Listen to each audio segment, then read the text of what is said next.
अंधा अनुकरण, एक शिक्षाप्रद कथा जो सोचने पर मजबूर कर देगी। कभी आपने सोचा है जो हम कर रहे हैं वो क्यों कर रहे हैं? क्या उसका कोई अर्थ है या बस इसलिए कर रहे हैं क्योंकि सब कर रहे हैं? आज की ये कहानी सिर्फ एक कथा नहीं है, ये आईना है उस सोच का जो बिना सोचे बस पीछे चलती है। आइए सुनते हैं अंधा अनुकरण की एक छोटी मगर गहरी सीख देने वाली कहानी। एक बार की बात है, एक गांव में एक महाराज सत्यनारायण भगवान की कथा कर रहे थे। गांव के सभी भक्त श्रद्धा से कथा सुनने वहां पहुंचे। कथा के अंत में परंपरा के अनुसार सभी लोग दक्षिणा और अन्न देने के लिए कतार में खड़े हो गए। कतार में सबसे आगे एक स्त्री थी। उसने महाराज को अन्न और दक्षिणा दी, फिर श्रद्धा से उनके ललाट पर कुमकुम का तिलक लगाया। तिलक करने के बाद वह स्त्री जाने लगी तो उसने नीचे पड़े एक पीपल के पत्ते पर अपने हाथ से कुमकुम पोंछ दिया और चली गई। बाकी सभी लोगों ने यह दृश्य देखा और फिर क्या हुआ, एक के बाद एक हर व्यक्ति पहले महाराज को तिलक करता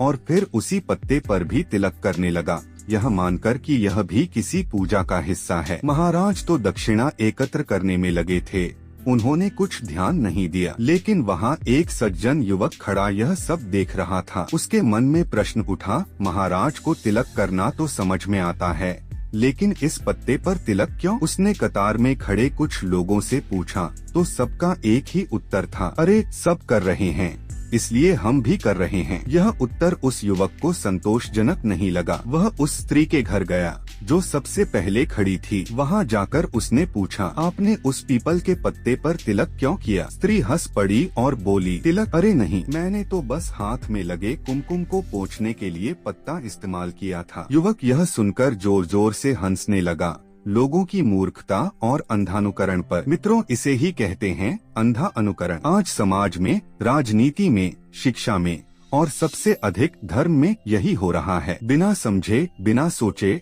हम परंपराओं और क्रियाओं को सिर्फ इसलिए निभाते हैं क्योंकि सब कर रहे हैं। लेकिन याद रखिए, धर्म का मूल तर्क और विज्ञान में है, न कि अंधविश्वास में। सोचिए, समझिए और फिर श्रद्धा रखिए, क्योंकि जहाँ तर्क नहीं होता वहाँ अंधश्रद्धा जन्म लेती है। राधे राधे। अगर आपको ये वीडियो अच्छा लगे तो लाइक, शेयर और सब्सक्राइब जरूर करें और हाँ, बेल आइकन दबाना ना भूलें ताकि ऐसी और प्रेरणादायक कहानियाँ आप तक पहुँचती रहें।